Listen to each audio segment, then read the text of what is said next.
Hello.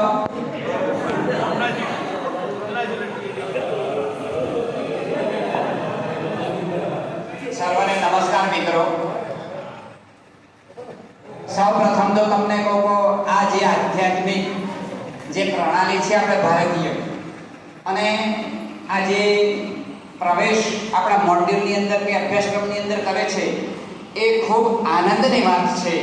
કારણ કે મહત્વ શું છે કે જીવનું જે જીવન બનાવવાનું છે, જે આપણા જીવનની અંદર જે મૂલ્યો છે એ મૂલ્યો માટે આ અતિ ખૂબ અગત્યનું છે. માટે આને ટાળી ન દેતા થોડો પણ વિસ્તારથી આનું વર્ણન બાળકો આગળ પણ જ્યારે સમય મળે ત્યારે આપણે મૂલ્યો પણ સાથે પાઠને આધારે આપણા શીખવતા જઈશું.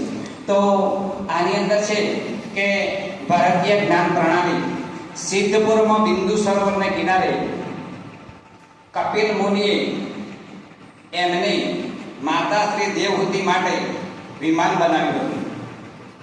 આપણા આર્ષ ગ્રંથો રામાયણ અને મહાભારતમાં પણ વાહનોનો ઉલ્લેખ કરવામાં આવ્યો છે.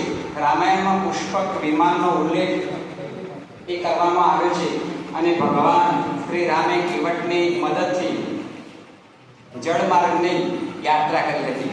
તેમજ મહાભારતમાં વિવિધ વાહનો અને રથનો ઉલ્લેખ એ કરવામાં આવ્યો છે. મહર્ષિ દયાનંદ સરસ્વતીએ પોતાના પુસ્તક ઋગ્વેદની અંદર પણ વેદકાલીન સમયમાં વાહનો કેવી રીતે બનાવતા એનો ઉલ્લેખ કરેલ છે, જેમાં રથ કેવી રીતે બનાવવો અને વિમાન કેવી રીતે બનાવવું તેનો ઉલ્લેખ કરવામાં આવેલો છે. હવે આ પૌરાણિક કથાઓની અંદરથી આપણા જીવનની અંદર ઘણું બધું પાછું એ મળી શકે તેમ છે, પરંતુ સમયના આધારે હું એક નાની એ વાત કરી દઉં કે આ જે છે સિદ્ધપુર, એની અંદર એક બિંદુ સરોવર છે. આ સરોવરને કિનારે કંદર્પ ઋષિ એ પોતે તપશ્ચર્યા કરતા હતા, અને તેવા સમયે એમને તપશ્ચર્યાની અંદર ખૂબ ઈચ્છા હતી. બોલે શું? તે વખતે ત્યાં નારદજી આવ્યા, નારાયણ કરતા, અને બોલ્યા કંદર્પ ઋષિ કે આપણી ઈચ્છા શું છે?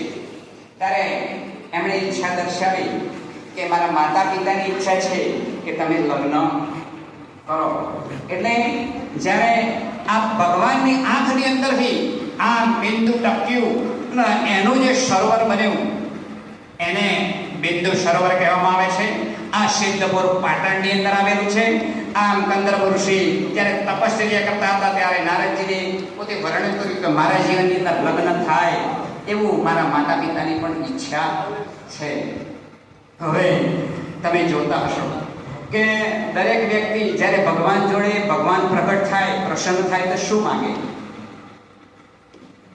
આપણે જોઈએ તો આ એક કંદર્પ ઋષિ હતા, છતાંય એમની ઈચ્છા તો એ દૈહિક રીતે પોતાનું જીવન એ પોતાની પત્ની સાથે એ ભોગવવાનું હતું. અરે નહીં મિત્રો, જ્યારે કોઈ માગે છે ને ભગવાન પાસે આપણા જીવનની અંદર સારું થતું હોય એવું કોઈ માગે, કોઈ દીકરા માગે, કોઈ જમીન માગે, કોઈ લક્ષ્મી માગે, 4-5 રૂપિયા લઈ મંદિરે આવે, મને મનાવવા માનતા માને, એવા 2 પોચમાં હું કોઈ રીઝાતો નથી રે, હું કાંઈ ગાંડો નથી રે, હું કાંઈ ગેલો નથી રે. ભગવાન શું કે છે?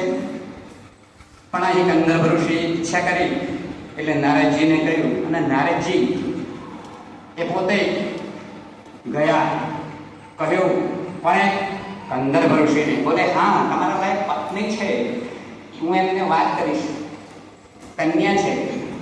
એટલે આ પૃથ્વીનો બ્રહ્માંડનો જ્યારે ઉત્પત્તિ થઈને ત્યારે ભગવાનના એક હસ્તની અંદરથી, એટલે કે જમણા બાહુની અંદરથી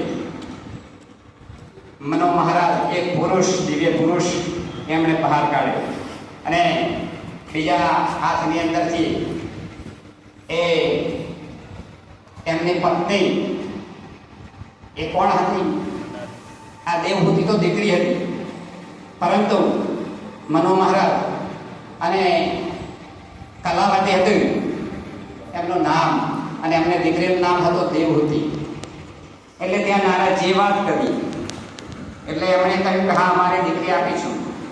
એટલે લગ્ન કરાવવા માટે ગયા તો ત્યાં ઘણી બધી કથા બાબી છે, પણ ટૂંકમાં કહું એમણે પસંદગી કરી. પસંદગી કર્યા પછી એમણે એમની જોડે લગ્ન કર્યું. લગ્ન કર્યા પછી એવી શરત બાંધી. બોલે શું? અત્યારે કેવી શરત બાંધે છે? મારી દીકરી આવે ને, ઘરનું કામ નહીં કરે, ખેતરમાં નહીં જાય.